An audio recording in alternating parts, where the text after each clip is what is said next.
Hello बच्चों, आज हम क्लास 5th की ईवीएस की वर्कशीट 23 करेंगे। इस वर्कशीट में ईवीएस के पार्ट 18 और 22 के प्रश्न उत्तर दिए गए हैं। पार्ट 18 है जाए तो जाए कहाँ और पार्ट 22 है फिर चला काफिला। प्यारे बच्चों, क्या तुम बांध के बारे में जानते हो? यह एक विशाल जलाशय है जिसे बिजली उत्पादन, सिंचाई और बाढ़ नियंत्रण के लिए बनाया जाता है, लेकिन इसके निर्माण से लोगों का विस्थापन और बहुत सारे गांवों का डूबना भी होता है। पार्ट 18 जाए तो जाए कहाँ में जात्रा भाई और उनके परिवार जो बांध बनने के कारण विस्थापित हो गए थे, उनकी कहानी है। पहला प्रश्न है, क्या आपने कभी अपना गांव या शहर छोड़ा है? कल्पना करो कि अपनी जगह छोड़कर दूर किसी नई जगह जाने पर कैसा लगता है और लिखो। उत्तर है हाँ, जब हम अपनी जगह छोड़कर दूर नई जगह जाकर रहते हैं तो वहाँ पर हमें बहुत अजीब लगता है। दिन भर काम में व्यस्त होते हैं तो हम कुछ याद नहीं करते, लेकिन जैसे ही शाम होती है तो हमें अपने गांव या शहर की याद ज़रूर आती है। नेक्स्ट क्वेश्चन है, जब खेड़ी गांव के लोग अपने नए गांव सिंदूरी में बसने लगे तो उन्हें बिन बुलाए मेहमान कहा जाने लगा। क्या आप किसी के घर बिन बुलाए मेहमान की तरह गए हैं? आपको कैसा लगा? उत्तर है नहीं, मैं किसी के घर कभी भी बिन बुलाए मेहमान की तरह नहीं गई। अगर आप गए होगे तो यहाँ पर हाँ लिखना और उसके बारे में बताना। नेक्स्ट है, सोचो और निम्नलिखित प्रश्नों के उत्तर लिखो। पहला प्रश्न है, क्या आपने ऐसे लोगों के बारे में सुना है जो अपनी पुरानी जगह से नहीं हटना चाहते?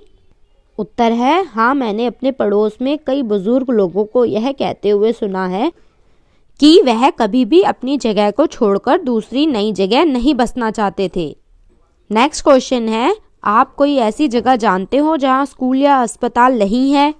उत्तर है हाँ, पहाड़ी इलाकों के कई गांवों में दूर दूर तक कोई स्कूल या अस्पताल नहीं है। नेक्स्ट क्वेश्चन है, नीचे दिए गए चित्रों को देखकर जात्रा भाई के खेड़ी गांव और मुंबई के अंतर को समझो। कल्पना करो और दोनों के बारे में लिखो। खेड़ी गांव की जिंदगी का एक चित्र दिया गया है, उसके बारे में हमें यहाँ पर लिखना है। मैंने लिखा हुआ है, खेड़ी गांव में शांति थी। गांव में नदी की, पेड़ों की, पंछियों की चहक थी। लोग खेती का काम करते थे। जंगलों में जाकर सब्जी, फल, सूखी टहनी लाते थे। बच्चे यहाँ पर कुछ काम भी सीखते थे, जैसे बांसुरी बजाना, मिलकर नाचना, मिट्टी बांस के बर्तन बनाना, ढोल बजाना, पक्षियों को पहचानना और उनकी नकल करना आदि। नेक्स्ट चित्र है मुंबई की जिंदगी का। मुंबई की जिंदगी कैसी थी? मुंबई में जीवन बहुत ही व्यस्त था। वहाँ ना तो हरे भरे जंगल थे, ना ही पहाड़ियाँ थी। मुंबई में शांति नहीं थी।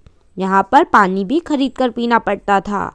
पैसा कमाने के लिए नए नए काम करने पड़ते थे, जैसे मजदूरी करना, कारखानों में काम करना, मछली पकड़ना और मछली पालना, गाड़ियाँ चलाना आदि।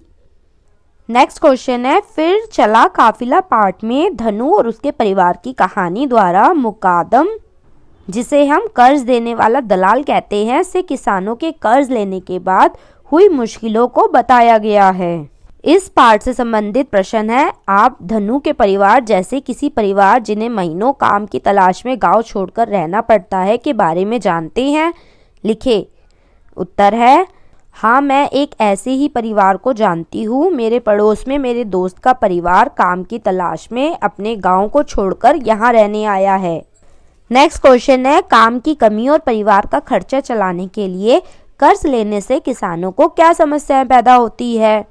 उत्तर है काम की कमी और परिवार का खर्चा चलाने के लिए किसानों को कई तरह की समस्याओं का सामना करना पड़ता है, जैसे अपने अनाज को कम दामों पर बेचना पड़ता है, उन्हें कम दामों पर कर्ज देने वाले व्यक्तियों के लिए काम करना पड़ता है।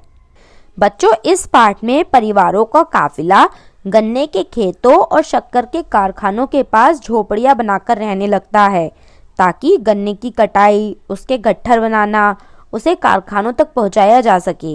इसके कारण बच्चे स्कूल नहीं जा पाते, जबकि गांव के घर में बुजुर्ग सदस्य रहते हैं। इससे संबंधित पहला प्रश्न है, तुम्हारे घर के लोग जब काम करने के लिए घर से बाहर जाते हैं तो बुजुर्गों और बीमारों की देखभाल के लिए घर में क्या इंतजाम होता है? उत्तर है, माँ या पापा में से कोई एक घर पर रहता है ताकि वो बुजुर्गों और बीमारों की देखभाल कर सके। मेरे घर में मेरी बड़ी बहन घर पर रहती है ताकि वो दादी और मेरी देखभाल कर सके। आपके घर में जो भी घर पे रहता है आपकी देखभाल करने के लिए, आपके बुजुर्गों की देखभाल करने के लिए, तो वो यहाँ पर लिखना। नेक्स्ट क्वेश्चन है, ऐसे काफिलों में रहने वाले बच्चों को पढ़ाने के लिए क्या इंतज़ाम किया जा सकता है? उत्तर है, ऐसे काफिलों में रहने वाले बच्चों को पढ़ने के लिए शाम के स्कूल में नाम लिखवाया जा सकता है और उन्हें पढ़ने के लाभ बताए जा सकते हैं। तो बच्चों, ये था हमारा पार्ट 18 और पार्ट 22। ये EVS क्लास 5th की वर्कशीट 23 थी। आप हमारे चैनल को सब्सक्राइब ज़रूर करना और बेल आइकन को क्लिक करना मत भूलना, ताकि जब भी हम वीडियोस डालें आपके फ़ोन में नोटिफिकेशन आ जाए।